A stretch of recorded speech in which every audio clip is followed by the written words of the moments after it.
brain on stress and anxiety, embracing peace amidst life's storms. What's better today, friend?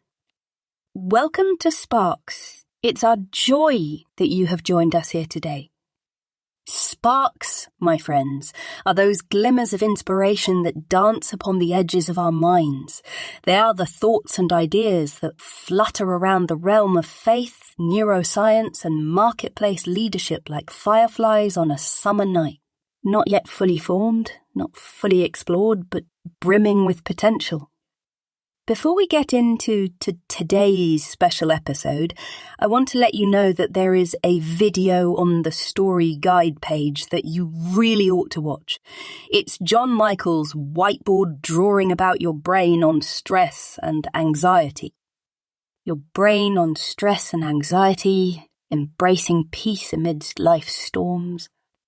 Gather with me as we navigate the challenging journey of life's storms. A journey where stress and anxiety swirl like tempests upon the sea of our minds, yet even amidst these gales, there is a lighthouse of understanding to guide us safely into the harbour of peace. The scriptures remind us, not once, not twice, but 365 times to fear not. Like manna from heaven, this reassuring command meets us daily, a testament to God's profound understanding of our human condition. In a world where fears multiply like the grains of sand upon the shore, be anxious for nothing, he whispers gently through the pages of Philippians 4:6. God, in his infinite wisdom, fashioned our brains with a purpose, to protect, to survive, to keep us not dead. Our fear response of the instinctual dance of freeze, flight, or fight is a gift, yet it can become a burden when left unchecked, as John Michael's skittish, perpetually anxious rescue dog reminds him daily. So why, one might ask, did the Creator bestow upon us such a mechanism only to then call us to fear not? In his divine love, he gave us something more, a mind capable of choosing trust over trepidation, faith over fear, trust in the Lord, with all your heart, advises Proverbs 3:5. Yet there exists a moment, a fleeting heartbeat, where our choice struggles to catch up with our instinct. We are called to discern, to gently coax our courageous heart to cast anxieties upon him, as 1 Peter 5:7 invites us.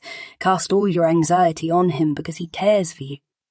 Imagine, if you will, the thalamus standing like an alert receptionist at the lobby of incoming sight and sound, orchestrating the grand symphony of sensory experiences. This is where our journey begins, leading us through the terrain of the cortex, where meaning breathes life into raw perceptions. The steadfast prefrontal cortex quiets the clamorous echoes of anxiety after the storm has passed, reminding us that he will keep in perfect peace those whose minds are steadfast.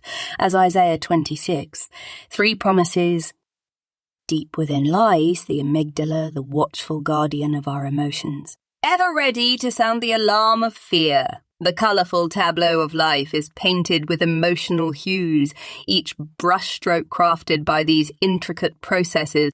The bed nucleus of the stria terminals keeps the vigilant watch, sustaining echoes of fear long past their time.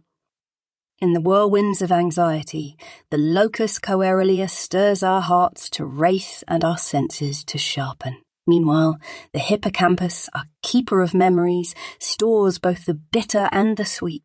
The senses deliver their messages to the thalamus, with some bypassing the formalities and heading straight for the amygdala, setting memories ablaze like a morning sun upon the horizon. In the grip of fear, the hypothalamus and pituitary gland call forth the adrenal forces, releasing cortisol to the scene.